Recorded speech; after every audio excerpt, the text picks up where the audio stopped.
तोर यानी pigeon P, इसे अरहर भी कहा जाता है। जैसे कि मैंने मेरे पहले वीडियो में कच्ची तोर यानी कि हरी तोर की सब्जी बनाना बताया था, लेकिन आज मैं आपको साबुत तोर का व्यंजन बताऊंगी। तोर कच्ची हो या पक्की, खाने में तथा स्वास्थ्य के लिए बहुत ही अच्छी रहती है। नमस्कार, मैं परछाई आज आपके सामने तोर की रेसिपी लेकर आई हूँ। आलू के पराठे आपने खाए ही होंगे, लेकिन आज मैं आपके सामने तोर के भरे हुए पराठे आपसे शेयर कर रही हूँ। मैंने यहाँ पर 1 कटोरी भरकर तोर ले ली है। ये पहाड़ी तोर है जो कि मैंने उत्तराखंड के काशवी एग्रो से मंगाई है। वैसे तो आप जानते ही हैं कि पहाड़ों में जब खेती की जाती है तो उसमें कोई केमिकल यूज़ नहीं होता, वहाँ पर जैविक खेती की जाती है, इसीलिए यहाँ के प्रोडक्ट यूज़ करने में फ़ायदा है। उत्तराखंड में तोर की और ऐसे कई दालें हैं जिनकी भरी हुई रोटी बनाई जाती है, तो आज मैंने सोचा मैं अपने किचन में तोर की भरी हुई रोटी बनाऊंगी। तो चलिए फिर अब हम तोर भिगाने की सबसे पहले तैयारी करते हैं। सबसे पहले हम इन तोर को अच्छी तरह से 2-3 पानी में वॉश कर लेंगे, तो ये ऊपर का जो है डस्ट वो सारा का सारा इस तरह से धोकर निकल जाएगा। तो इसे 2-3 पानी से धोना बहुत ही ज़रूरी है। 1 कटोरी तोर में 3 कटोरी पानी डालकर इसे हम 7 से 8 घंटे तक भिगोने के लिए रख देंगे। 8 घंटे हो चुके हैं, हमारी तोर अच्छी तरह से भीग चुकी है। देखिए, ये आराम से इस तरह से टूट रही है।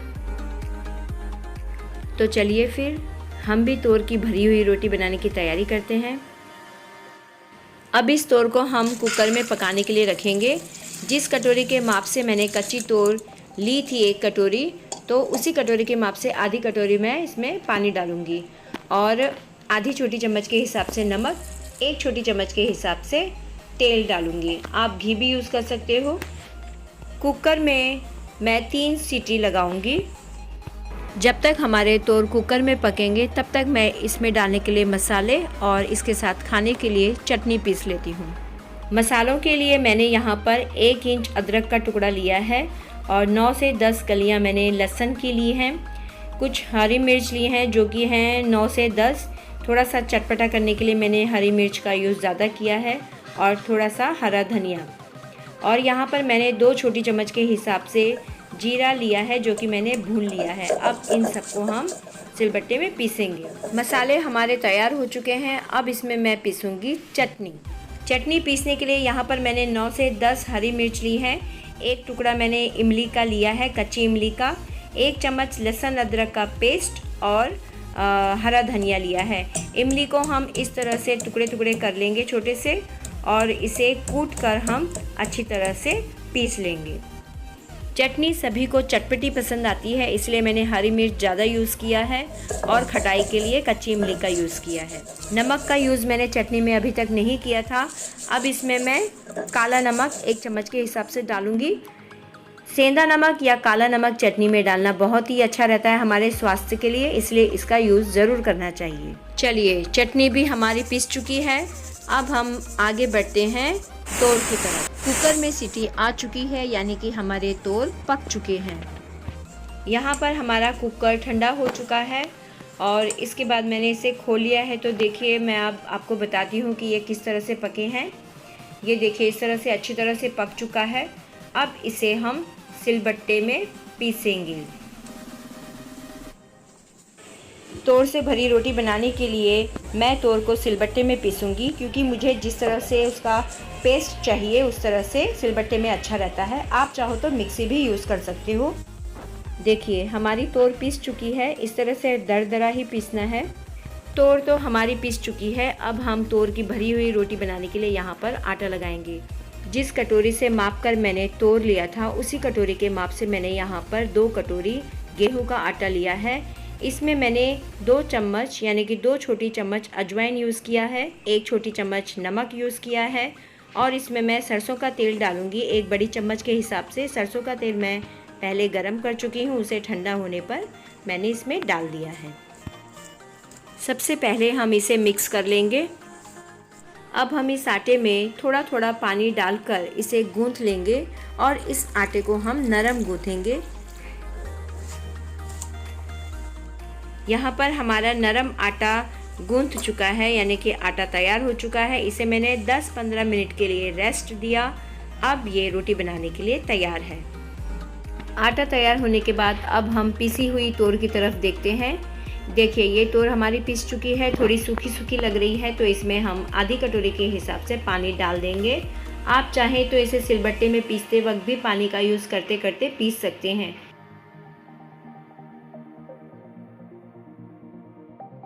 अब इस पिसी हुई तोर में मैं 1 छोटी चम्मच के हिसाब से गरम मसाला डालूंगी, 2 छोटी चम्मच नमक डालूंगी स्वाद अनुसार, आधी छोटी चम्मच हल्दी पाउडर और आधी छोटी चम्मच धनिया पाउडर डालूंगी। इसके बाद जो हमने मसाले पीसे हुए हैं वो डाल दूँ। अब इन सभी मसालों को हम मिक्स कर लेंगे तोर में इस तरह से। मसाले हमारे अच्छी तरह से मिक्स हो चुके हैं। अब इसे हम दूसरे बर्तन में निकाल लेंगे। जब भी हम कोई पराठा बनाए तो हमारा आटा इतना नरम होना बहुत ही ज़रूरी है। देखिए, इस तरह से आटा का होना बहुत ज़रूरी है। इससे हमारे जो पराठे हैं वह अच्छी तरह से फैलते हैं, बनते हैं और फूटते भी नहीं हैं और काफ़ी सॉफ्ट बनते हैं। तो चलिए बनाना शुरू करते हैं पराठा। यहाँ पर मैंने गैस में तवा रख लिया है, जो कि मैं डोसा तवा यूज़ करती हूँ पराठे के लिए। सबसे पहले हम यहाँ पर एक बड़े नींबू के आकार का एक पेड़ा ले लेंगे। उसके बाद उसे अच्छी तरह से बेल लेंगे। बीच में थोड़ा सा मोटा रखेंगे और चारों तरफ से थोड़ा सा पतला करेंगे। सबसे पहले हम एक छोटी सी रोटी बनाएंगे, उसे अपनी हथेलियों में रखेंगे और थोड़ा सा बीच में दबाएंगे। और इसके बाद हम 2 चम्मच के हिसाब से इस तोर के मसाले को हम डालेंगे और इसके बाद इसे हल्के हाथ से घुमा घुमा कर इसे लॉक करेंगे, जिससे कि ये पेस्ट बाहर ना आए।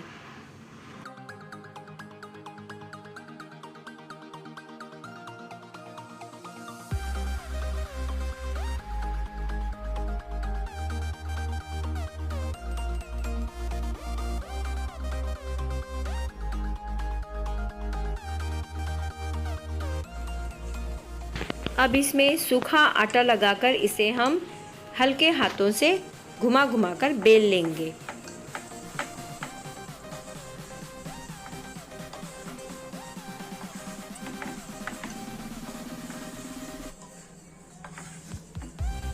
ये देखिए, हमारी रोटी हो गई है तैयार। रोटी को हम पतला नहीं बेलेंगे, मोटा रखेंगे। देखिए, इस तरह से। देखिए, हमारी तोर पूरी रोटी में अच्छी तरह से फैली हुई है। यहाँ पे हमारा तवा भी गर्म हो गया है। मैंने इसमें रोटी डाल ली है। अब इसे एक तरफ सिक जाने के बाद हम पलट लेंगे। अब मैंने यहाँ पर रोटी पलट ली है। देखिए, इस तरह से। गैस की आंच को मीडियम रखते हुए मैं अब इस रोटी में घी लगाऊंगी। मैं यहाँ पर घी का यूज़ कर रही हूँ। आप चाहे तो किसी भी तेल का यूज़ कर सकते हैं, और जिसे अगर तेल नहीं चाहिए तो आप बिना तेल बिना घी के भी इसे बना सकते हैं। इसका मज़ा बिना घी बिना तेल का भी आता है।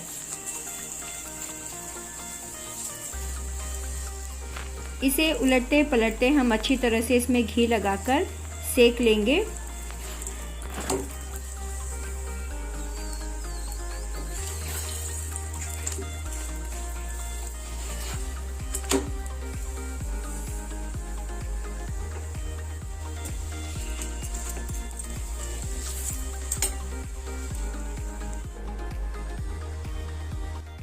इसी तरह से अब हम दूसरा पराठा भी तैयार कर लेंगे। इसे मैं आपको एक बार दोबारा दिखाती हूँ कि किस तरह से इसे अच्छी तरह से भरना है और लॉक करना है।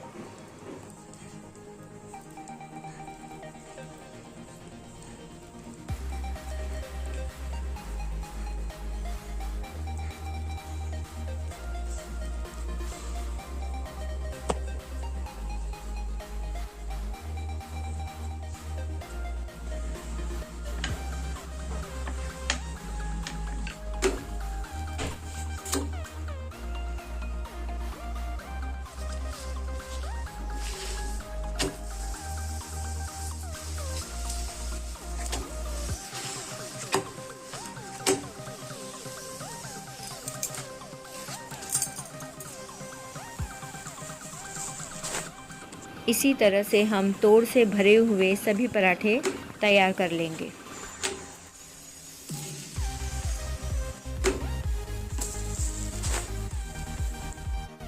तोड़ से बने सभी पराठे यहाँ पर तैयार हो चुके हैं। प्लेट में मैंने तोड़ से बने हुए पराठे सजा लिए हैं चटनी और घी के साथ। इन पराठों को आप मक्खन और दही के साथ भी खाना पसंद करेंगे, लेकिन मैंने यहाँ पर चटनी और घी सर्व किया है। तोड़ से बने हुए पराठे बहुत ही टेस्टी और लाजवाब बने हैं। आप चाहो तो ऐसे ही खा लो, फिर भी ये बड़े ही मज़ेदार लगते हैं। तो चलिए आप भी फटाफट से ये पराठे बनाइए और अपनों के साथ इसका मज़ा लीजिए। अगर आपको मेरे ये तोड़ के पराठे अच्छे लगे हों तो लाइक कीजिए, शेयर कीजिए अपनों के साथ, अपने फ्रेंड्स रिश्तेदारों के साथ और अपनी फैमिली के साथ। साथ में सब्सक्राइब कीजिए और बेल आइकन दबाना ना भूलिए।